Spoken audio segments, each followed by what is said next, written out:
অবশ্যই আলোচনা করব, বিস্তারিত বোঝানোর চেষ্টা করব। তার আগে আমার সাথে কিভাবে যোগাযোগ করবেন সেই বিষয়টা একটু বলে নিই। নমস্কার, জয় মা কামাখ্যা, জয় মা তারা। যারা ভীষণভাবে সমস্যায় আছেন, ভীষণভাবে কোথায় কিভাবে আপনার সমস্যা থেকে বেরোবেন রাস্তা পাচ্ছেন না। কোন জায়গায় গেলে এর থেকে সমাধান আসবে বুঝতে পারছেন না। সেক্ষেত্রে আমি শুধু বলব, আপনি কিন্তু আমার সাথে যোগাযোগ করতে পারেন ২ টো জায়গায়। তাহলে কিন্তু আপনার সমস্যা যত বড়ই হোক না কেন, অবশ্যই চেষ্টা আমরা করব আপনার সমস্যা থেকে বের করে আনার। ২ টো জায়গায় পাবেন, একটা তারাপীঠ, একটা আমার নিজের মন্দির ১০ মহাবিদ্যা কালীবাড়ি, এটা বীরনগর। তারাপীঠ সম্পর্কে সবারই জানা, অজানা কিছু নেই। তবে তারাপীঠ আপনি যদি আমার সাথে দেখা করতে চান বা আপনার সম্পর্কে আমার সাথে আলোচনা করে ডিসকাস করতে চান বা আপনার যে বিপদ সেখান থেকে কি করে বেরোবেন, সেই রাস্তা যদি জানতে চান তাহলে অবশ্যই আপনার এই ২ টো জায়গার কোনো একটি জায়গায় আসতে হবে। আর তারাপীঠ আসলে আপনাকে এই WhatsApp নাম্বার বা কলিং নাম্বার এখানে দেওয়া আছে। কল করে আপনি নামটা লিখে দিতে পারেন বা WhatsApp এও নামটা পাঠাতে পারেন। তারাপীঠ আমি থাকছি এই জুলাই মাসের ২৫ এবং ২৬। এই ২৫-২৬ জুলাই থাকছি, সময় খুব কম। আপনি কলিং নাম্বারে গিয়ে কল করে আপনার নামটা লিখে দিতে পারেন। যদি আপনার প্রয়োজন থাকে, না থাকলে একদম না। আর যদি মনে হয় না আমার মন্দিরে ১০ মহাবিদ্যা কালীবাড়িতে আপনি আসতে চাইছেন, সেক্ষেত্রে সপ্তাহে ৩ দিন করে পাবেন। সোমবার, মঙ্গলবার, বুধবার চলে আসতে পারেন। তাহলে কি হবে? মায়ের দর্শন করতে পারবেন। মায়ের ১০ টা রূপ, ১০ মহাবিদ্যা কালীবাড়ি এবং কৃষ্ণকালী মাকে দর্শন করতে পারবেন। তার সাথে আমার সাথে সাক্ষাৎ। আমার এই ২ টো জায়গা ছাড়া কোনো রকম চেম্বার নেই। চেম্বার করার মানসিকতাও নেই। আমার তারাপীঠ যেতেই হয়। আমাদের কর্ম থাকে। সেক্ষেত্রে তারাপীঠ পাবেন এবং আমার মন্দিরে তো আমি থাকবই। সেক্ষেত্রে এখানে ৩ দিন পাবেন। এছাড়া যারা মন্দির দর্শনে আসতে চাইছেন আমার ১০ মহাবিদ্যা কালীবাড়ি এবং কৃষ্ণকালী মায়ের, তাহলে আপনারা যেকোনো দিনই আসতে পারেন। মন্দিরের দরজা খোলাই থাকে। এতে কোনো খরচও নেই। আসবেন, দর্শন করবেন। অবশ্যই ছোটখাটো কাজ, আপনার যদি যে সমস্যাগুলো আছে তার থেকে মুক্তি পাবেন। আমার সাথে সাক্ষাৎ করতে গেলে সেখানে আপনাকে পে করতে হবে।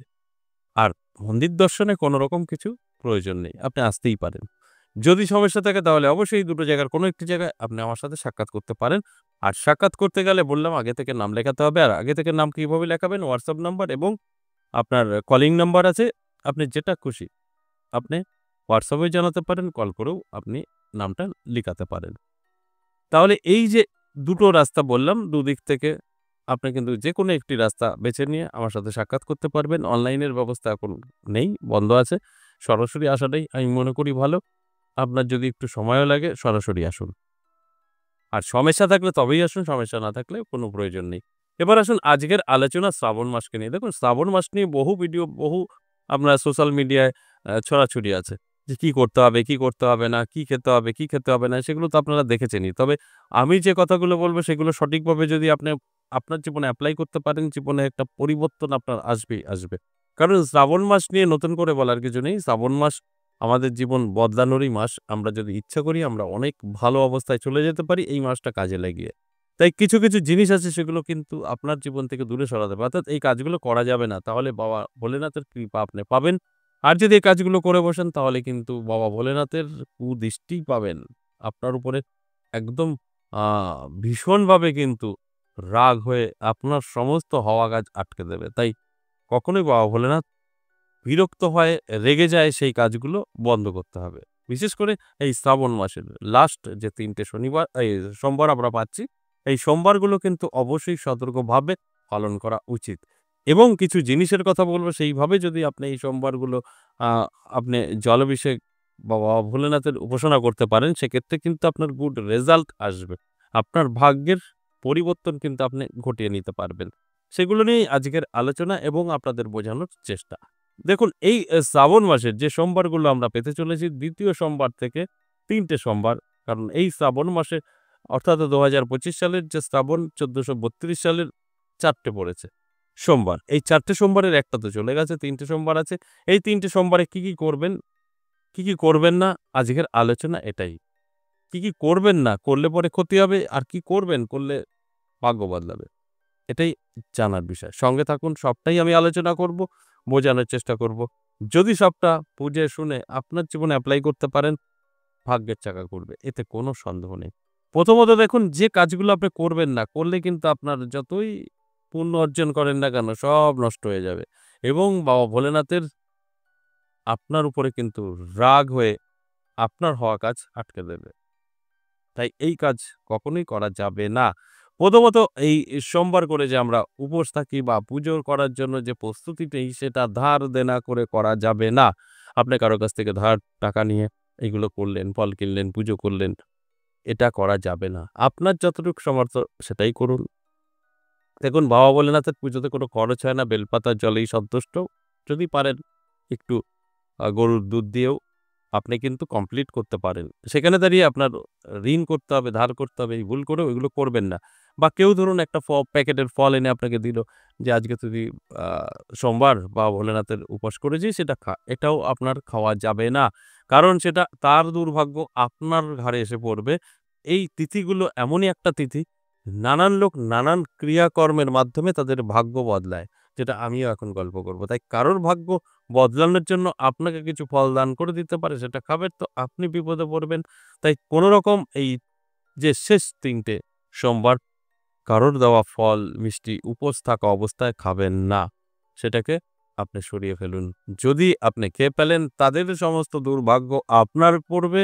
আপনার যত সঞ্চিত পূর্ণ ওদের কাছে চলে যাবে, যদি থেকে থাকে। তাই এই ভুলটা কখনোই করা যাবে না। এগুলো করলে কিন্তু অবশ্যই আপনার পস্তাতে হবে।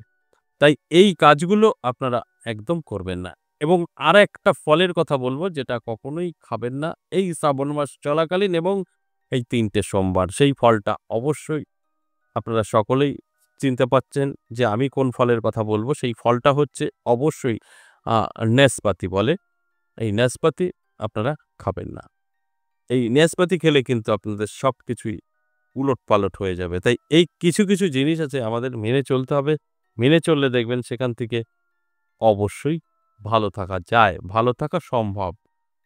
তাই আমি অবশ্যই বলব, যে কথাগুলো বললাম, এই কথাগুলো সুন্দরভাবে, ভালোভাবে আপনার জীবনে এপ্লাই করুন। দেখবেন আপনি অনেক ভালো থাকবেন এবং ভাগ্যের পরিবর্তনও ঘটাতে পারবেন। এবার বলব কি করবেন আপনার ভাগ্য বদলাতে, আপনি ধনবান হতে, আপনি কোটিপতি হতে কি করবেন? সম্পদ বৃদ্ধি আপনার হবে। কারণ এই সময়টা সবাই কাজে লাগিয়ে জীবনকে উন্নতির দিকে নিয়ে যাওয়ার চেষ্টা করে। তাই যে কারণে বললাম কেউ কিছু দিলে ফল-টল মিষ্টি খাবেন না। কারণ তার ভাগ্য বদলানোর চেষ্টা করবে। আপনার ক্ষেত্রেও আমি বলব আপনি কি করলে যথেষ্ট ভালো থাকবেন। দেখুন যখন আপনি এই ৩ টে যে সোমবার আছে বাবা ভোলেনাথের পুজো দিতে যাবেন তখন আপনাকে অবশ্যই একটা ছোট পাত্রে কৌটো টাইপের নেবেন, ২১ টা লবঙ্গ তার মধ্যে রাখবেন এবং ২১ টা এলাচ রাখবেন। এটাকে একটা লাল কাপড়ের মধ্যে রেখে বাবা ভোলেনাথের সামনে গিয়ে যেরকম প্রসাদ রাখা হয় সেরকম রেখে বাবা ভোলেনাথকে পুজো করবেন। দুধ, গঙ্গাজল যা ঢালার ঢালবেন, বেলপাতা দেবেন, আপনার মনের কথা বলবেন, সব কমপ্লিট হয়ে গেল। সে ১০ মিনিট লাগুক, ০.৫ ঘন্টা লাগুক, ১ ঘন্টা লাগুক। কমপ্লিট যখন শেষ হওয়ার পরে যেরকম আমরা প্রসাদগুলো সামনে থেকে বার করে ফেলি, ঠিক সেরকম ওই লবঙ্গ আর এলাচের যেটা প্রসাদ স্বরূপ বাবা ভোলেনাথের কাছে দিয়েছিলেন, ওই লাল কাপড় দিয়ে বেঁধে পুঁটুলি করে বাবা ভোলেনাথের মাথায় ছুঁয়ে আপনার মনের কথা বলুন, কি চাইছেন? ধন সম্পত্তি বৃদ্ধি, কোটি টাকা যা চাইছেন বলবেন, বলে ওটা নিয়ে চলে যাবেন। যেয়ে আপনার ঠাকুরের সিংহাসনে রেখে দিন। প্রত্যেকদিন নিত্য ধূপ এবং দীপ দেখান। দেখুন আপনার ভাগ্যের কোথা থেকে কোথায় নিয়ে পৌঁছে দেয় বাবা ভোলেনাথ। তার কৃপা সম্পূর্ণভাবে থাকবে ওই ২১ টা লবঙ্গ এবং এলাচের উপরে। প্রত্যেকটা কথা আমি বললাম প্রমাণিত। আপনারা যদি সঠিকভাবে আমি যে কথাগুলো বললাম সেগুলো শুনে বুঝে চলতে পারেন, তাহলে কিন্তু অবশ্যই তার বেনিফিট আপনি পাবেনই পাবেন। এতে কোনো সন্দেহ নেই। কারণ আমি যে আলোচনাগুলো করি সবটাই কিন্তু প্রমাণিত, কাজ হয় তবেই আমি আলোচনা করি। তাই আমি যে কথাগুলো বললাম একটু মেনে চলার চেষ্টা করুন। এই শেষ ৩ টে যে সোমবার দেখুন আপনার জীবনে কত বড় পরিবর্তন আসে। আর যেতে আরেকটা কথা বলি, ভুল করেও কিন্তু নাশপাতি খাবেন না, কারোর ফল মিষ্টি দান সোমবার করে খাবেন না। ধার নিয়ে ফল কিনে ওই উপোস বা পুজো করবেন না। এই কাজগুলো একটু এড়িয়ে চলুন। সুন্দরভাবে জীবনযাপন করতে পারবেন। আজ এ পর্যন্তই, আবার আসবো নেক্সট ভিডিও নিয়ে। ততক্ষণ ভালো থাকুন। নমস্কার।